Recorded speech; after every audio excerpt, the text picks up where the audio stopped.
Hello दोस्तों, कैसे हैं आप सब। उम्मीद है खैरियत से होंगे। मैं हूं आपका दोस्त इमरान खान और आप देख रहे हैं आपका अपना यूट्यूब चैनल अहमद इन्फो। तो हरूब के बारे में यहाँ पर तमाम दोस्तों के लिए बड़ी अच्छी खबर है, खास करके जो डोमेस्टिक वर्कर हैं यानी कि घरेलू वर्कर हैं। मिनिस्ट्री ऑफ ह्यूमन रिसोर्स घरेलू वर्कर के नियम कानून में उनके काम करने के रेगुलेशन में बड़ा बदलाव करने के बारे में सोच रही है।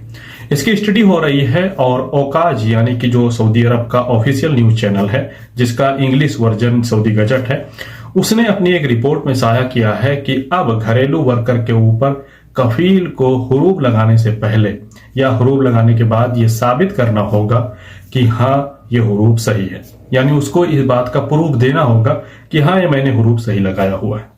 पहले ऐसा था कि डोमेस्टिक वर्कर के ऊपर हुरूब लगाने के लिए कोई भी पाबंदी नहीं थी किसी भी कफील के ऊपर।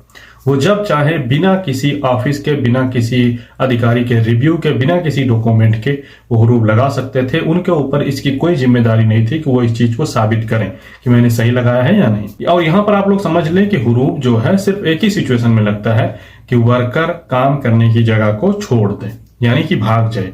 बाकी कोई किसी तरह का दूसरा मसला हो रहा है, लड़ाई झगड़े हो रहे हैं, मारपीट हो रही है, वो सारी चीजें जो है दूसरे काउंटिंग में आती हैं। उसके लिए बाकायदा केस चलेगा कि हाँ इसने मुझसे लड़ाई की या मुझे मेरे घर में कोई नुकसान पहुंचाया, किसी के साथ कुछ गलत किया।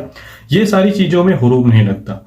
हुरूब सिर्फ इस सिचुएशन में लगता है कि आपने काम करने की जगह को छोड़ दिया। तो कम से कम जिनके ऊपर गलत हुरूब वगैरह लग जाते थे बिना किसी वजह के, सिर्फ कुछ पैसों के लिए या किसी भी मामूली वजह के लिए, और बहुत से लोग ऐसे भी थे जो अपने वर्कर का इकामा रिन्यू करवाने से बचने के लिए भी उनके ऊपर हुरूब लगा देते थे। मतलब यहां तक लोग पहुंच जाते थे, किसी के बारे में कुछ सोचते नहीं थे, सिर्फ अपना भला सोचते थे। लेकिन अब जब ये नया रेगुलेशन लागू हो जाएगा तो फिर उनके ऊपर भी ये जिम्मेदारी होगी कि वह साबित करें कि हाँ मैंने सही हुरूब लगाया हुआ है, ये आदमी वाकई मेरे घर से भागा हुआ है। इसके अलावा भी इस रेगुलेशन में बहुत सारे बदलाव होने वाले हैं।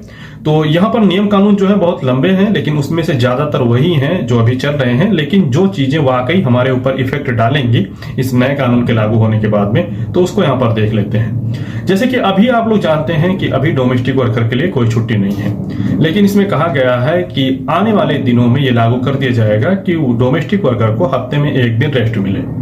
अभी जो है रेस्ट का नियम है, लेकिन अभी इसमें है कि दोनों का एग्री होना पड़ेगा तब ये छुट्टी मिलेगी। अब भाई क्यों एग्री होगा, सऊदी क्यों एग्री होगा, उसको तो पूरे दिन काम चाहिए, तो क्यों वो आपको छुट्टी देगा। लेकिन अभी जब ये नियम लागू हो जाएगा तो ये जरूरी होगा कि हफ्ते में एक दिन छुट्टी दी जाए। इसके अलावा एक साल में उसको 30 दिन छुट्टी देना होगा और 2 साल में 30 दिन की पेड लीव देनी होगी। और वर्कर अगर ये छुट्टी नहीं लेना चाहता है तो कफील के लिए जरूरी है कि वो उसको इसका मुआवजा दे।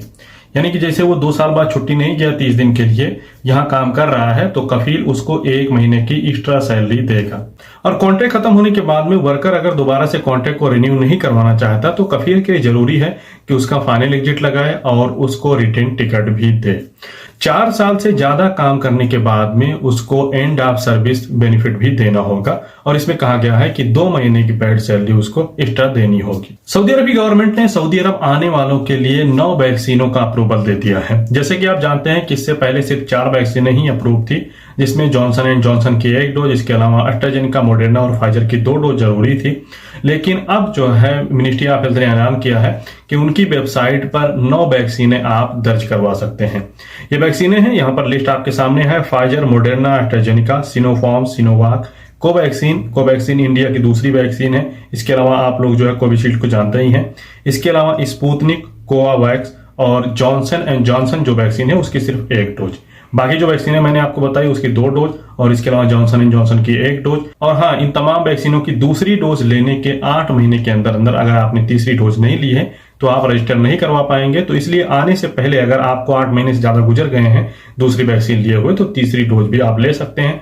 उसके बाद आप इसको मिनिस्ट्री ऑफ हेल्थ की ई सर्विस वाली जो वेबसाइट है वहां पर जाकर आप इसको अपलोड करवा सकते हैं, उसके बाद आ सकते हैं। और ध्यान रखें, मिनिस्ट्री ऑफ हेल्थ की ई सर्विस वाली वेबसाइट उन्हीं लोगों के लिए है जो कि सऊदी अरब के इकामा होल्डर हैं, जो नए वीजे पर आएंगे। इसके अलावा जो विजिट वीजा पर आएंगे उनके लिए सिर्फ मुकीम की वेबसाइट पर ही रजिस्ट्रेशन करवाना होगा। ई सर्विस पर अपनी वैक्सीन किस तरह से अपलोड करेंगे इसका वीडियो यहाँ पर मौजूद है, आप लोग चाहें तो देख सकते हैं। लिंक नीचे आपको डिस्क्रिप्शन बॉक्स में मिल जाएगा। जैसे कि आप लोग जानते हैं कि अभी उम्रा करने के लिए, इसके अलावा मस्जिद हराम, मस्जिद नबी या रियाजुल जन्ना में एंट्री के लिए एज लिमिट यानी जो उम्र का वो रखा गया था रिक्वायरमेंट, उसको खत्म कर दिया गया है। लेकिन परमिट जरूरी होगा। अभी मिनिस्ट्री ऑफ हज एंड उम्रा ने साफ कर दिया है कि 5 साल से ऊपर वालों के लिए वैक्सीन लेनी जरूरी होगी। यानी 5 साल से ऊपर वालों को परमिट तभी मिलेगा जब उन्होंने वैक्सीन ली होगी। उससे नीचे वालों के लिए परमिट जरूरी होगा, लेकिन वैक्सीन की उनकी कोई रिक्वायरमेंट नहीं है, क्योंकि अभी सऊदी अरब में 5 साल से नीचे वालों को वैक्सीन दी ही नहीं जा रही। और आखिर में बात करें सऊदी अरब के कोरोना केसेस की, तो आज सऊदी अरब में 363 कोरोना के नए केसेस सामने आए। 559 लोगों ने कोरोना से रिकवरी की। 461 लोगों की हालत गंभीर है। एक शख्स की मौत की खबर है। तो ये था पिछले 24 घंटों का या 48 घंटों का सऊदी अरब का पूरा लेखा जोखा। उम्मीद करते हैं वीडियो आपको पसंद आया होगा। फिर भी कोई सवाल है तो कमेंट करें। चैनल पर नए हैं तो सब्सक्राइब करें। वीडियो को लाइक करना, शेयर करना ना भूलें। बहुत बहुत शुक्रिया। Thank you.